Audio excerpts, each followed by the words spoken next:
Efectivamente, puiden morrer. É o que di Ana, unha veciña de Ponte Caldelas, que estaba desbrozando cunha desbrozadora de man, e o niño de velutinas estaba no chan, pero estaba semisoterrado e non se vía en absoluto. Nin sequera lle tocou, di Ana, porque só co ruído as vespas saíron directamente a por ela, foron a por ela.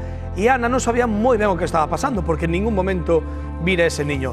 Xa comezou a recibir picadas, 22, sobre todo na cabeza, así que coa dor que lle estaban provocando botouse a correr intentando escapar das vespas velutinas. Caeu nun burato, porque xa iba medio aturdida, e menos mal que estaba ali o seu fillo, porque senón a situación acabaría doutra maneira. Leváronla directamente ao centro médico e ali meteronlle en vea medicamento. Falamos de que a cousa puido ser moito peor, porque o propio experto que sacou, que neutralizou ese niño de velutina, fala de que había 240 vespas protexendo a súa raíña, case nada.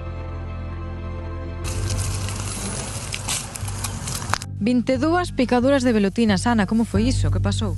Pois a verdad que sucedeu todo moi rápido, estaba desbrozando todo o que esta franxa de seguridade, acerqueime nesta zona e que non vin, pero ningún tipo tampouco de actividade delas, ni nada que me puidese decir, pois ten cuidado que pode haber aí algo, non? Asomeime e acto seguido, pois en cuestión de décimas de segundos xa as tiña todas. O niño estaba lo que nese taluz, entonces eu ao desbrozar por arriba non o vía. Xa mirei un montón delas sobre min, atacándome, intentando que non me atacasen na cara, intentándome cubrir, soltar a desbrozadora e intentando escapar, bueno, pois foi cando caín nese burato e aí non era capaz xa de levantarme. Gracias a Dios, ese día, pois, o meu fillo pequeno, que veu para aquí, para unha finca que linda co monte, empecé a gritar, que escoitou uns gritos e veu correndo e, bueno, pois asomouse, xa me mirou e colleume polo arnés e arrastoume por esta parte hacia arriba hasta que conseguí levantarme e fuxir. Pois a verdade que non, gracias a Dios, non lle picaron. Dicen que as velutinas que atacan o ruido coa máquina e gritando, porque era un dolor e unha sensación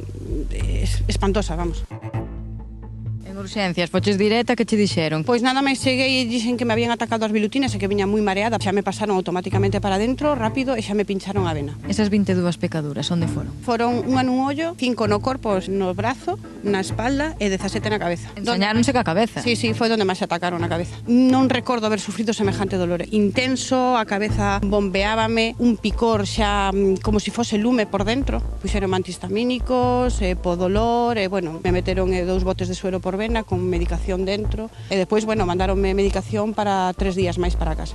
Non descansei ben, pero en cambio o día seguinte, o viernes e o sábado estuve medianamente ben, pero en cambio xa o domingo e o lunes sentíame moi cansada. É verdad que de fai uns anos hacia acá non se ven tanta cantidad de velutinas como fai 2 ou 3 anos atrás, pero é verdad que temos aquí un veciño dun pobo do lado, pois pasas o día polos montes vendo onde hai niños, onde podes sacalos, cada vez que, gracias a él, pois a verdad que por esta zona non se ven tantas como se vían antes. Porque casualmente estaba teu fillo ao teu lado. Non chega a estar, evidentemente, creo que o daño sería maior. Sería de outra maneira, porque claro, entre que veñen e non veñen ou avisan a alguén, na que gracias a Dios non era alérxica, pois podía ser o mellor estar ingresada ou sabe Dios.